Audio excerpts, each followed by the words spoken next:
Why have we been conditioned to think that we're not doing enough or we're just not good enough?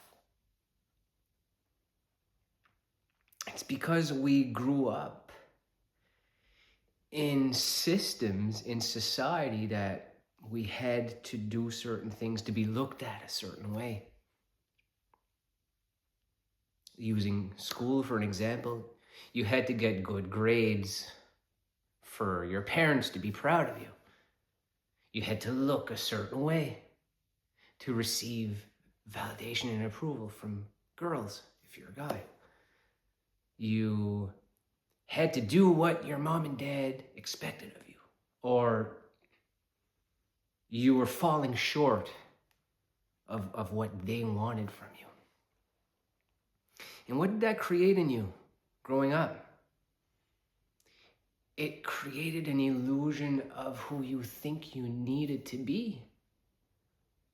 Was their perfect picture of you. And what it's done is a lot of that conditioning has been carried into our adult lives. And we continue to live on those patterns in our relationships and things that we're trying to achieve in life. And when you can really let go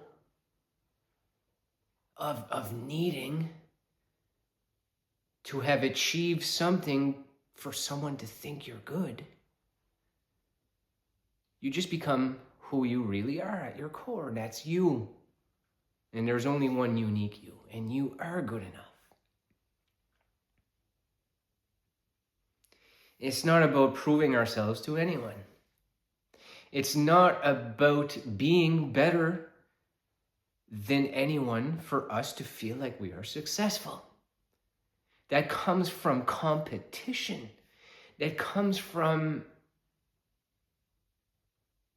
something that lived within us that felt we were missing, or we modeled someone, or we thought that we needed to be like they were. If there was cool kids and you weren't cool yet, you wanted to be the cool kid. If someone was getting good grades and you weren't getting good grades, well, you maybe envied them a little bit and your parents took that out on you. Why aren't you like this kid? Or let's say you're someone with brothers or sisters in your household and your brother, well, he was playing sports. He was getting good grades. You're always having to keep up to your brother, and your parents favored your brother. And how did that make you feel if that was your position? It's not your fault. Your parents should have never been like that with you. But we cannot control the past. We can only control how we are living our lives right now. And it's why I'm going through these topics with you. Could you imagine if they had just allowed you to find things that you're good at, instead of pinpointing each thing that you weren't doing that wasn't as good as your brother? You know, when my dad was always on my case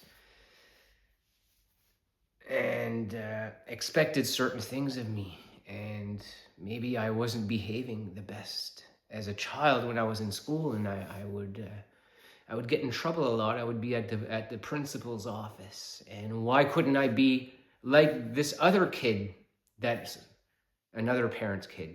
I didn't grow up with my brothers. My brothers are 12 and 15 years older than me, so I was the only child. It felt like I was the only child. Really, I wasn't.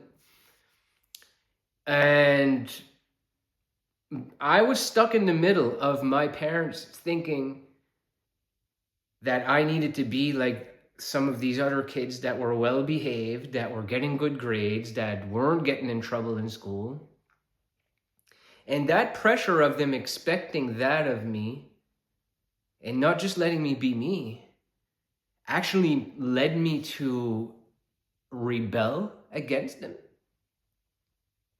So when I became old enough, I got into smoking cigarettes at a very young age. and just, I wanted to find something where I felt like I was me. And I discovered getting involved with music. That wasn't really what my mom or dad had in mind for me. They wanted me to play sports. I was playing hockey as a young kid here in east of Canada.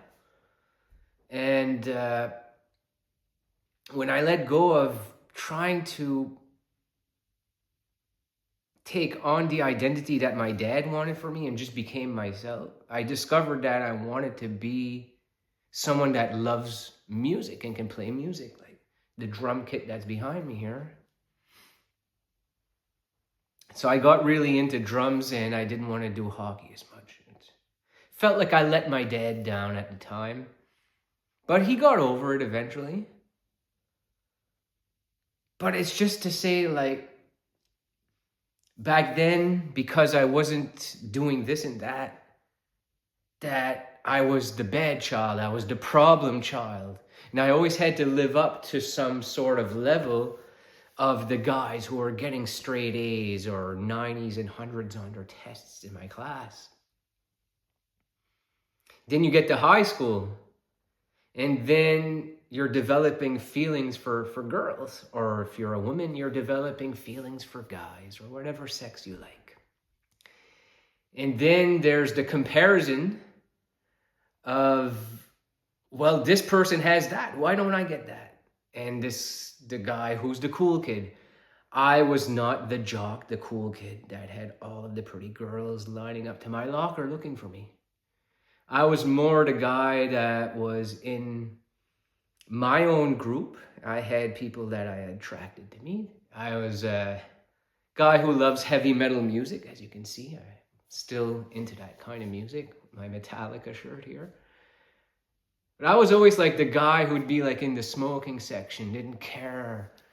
Like, I wasn't like cool because I was into sports. I gotta be cool. I'm the heavy metal guy. I grew my hair out long. I'd wear the leather jacket, I always thought, I have to keep up appearances with the person I'm being. So then I had to dress that way. Honestly, if I could go back in time, I would have just not given a shit about any of it. None of it matters. Because when you're stuck thinking and feeling you've got to be as good as someone else, you're stuck chasing after something. I speak of means to an end quite often. And for you to envy people being in competition with other people, life is a lot simpler than that. And these past few years, when I've discovered that you can find peace, love, joy, gratitude for just who you are in this very moment, and not be programmed anymore because you were living something for someone else. That's what our parents had us programmed and trained to live our whole lives. We had to achieve things for us to be good. We had to make good marks. We had to wear good clothes.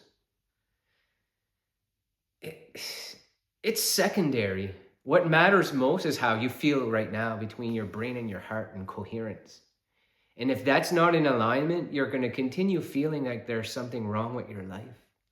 And that you're going to continue to have to look up this personal development type of content for who's the best spiritual teacher, or who's the best YouTuber that can help me get out of this funk, because I've got so much work to do. When really there's none of that you need. None of them. What you need to do is discover that you have the power within you to take it back. And just start being the real you. And allowing that energy to repel certain people away. And allow that energy to attract the right people.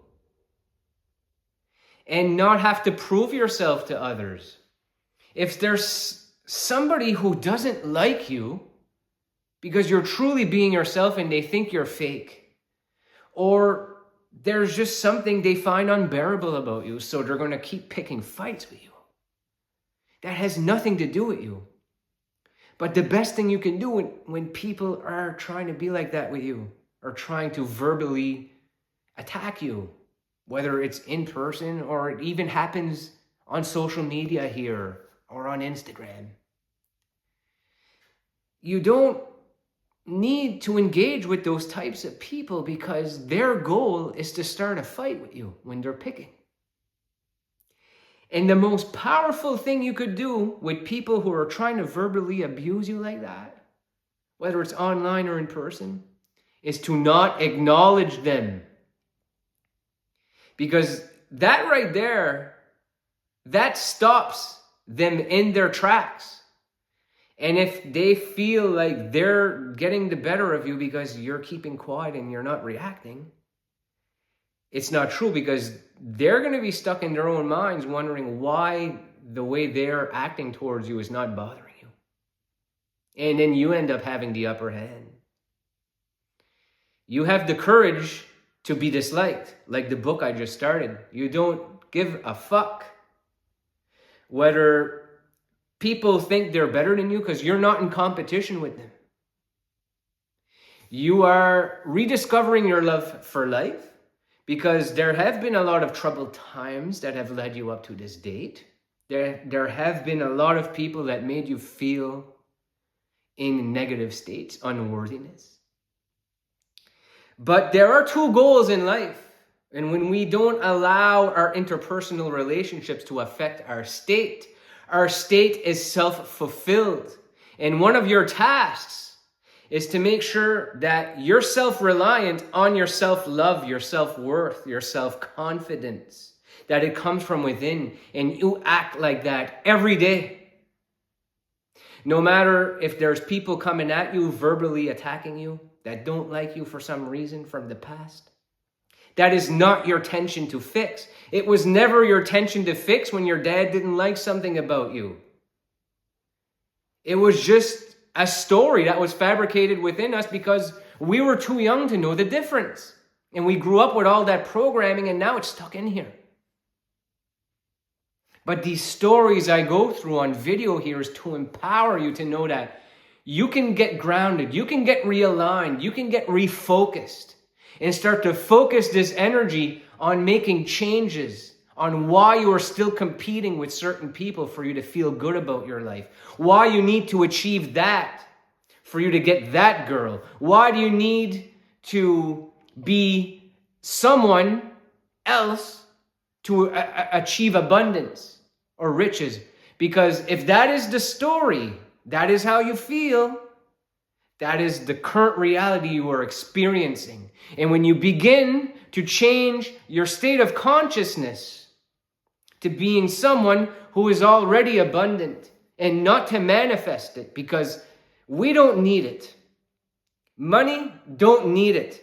Hot women, don't need them, right?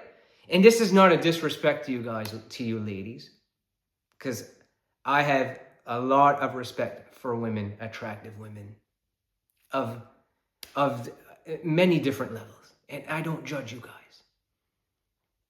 The way I felt back then was because of me. And I've come to grips with all of the programming that led me up to when I went through my awakening. I quit booze, I quit drugs, I quit everything. I found myself again. And this goes for men and women. This empowering message to be grounded, to be connected. This is for all of you. It's all of us. We're in this together, family, okay? When we get on this level, there's nothing that can stop us. There is no chasing of anything. Money, abundance, opportunities, they come. You achieving the success in your life, it comes. You coming up with the idea to make this shift, this big change in your life, it won't be a means to an end. It will be you living in the present. It will be you loving the now, because you are already good.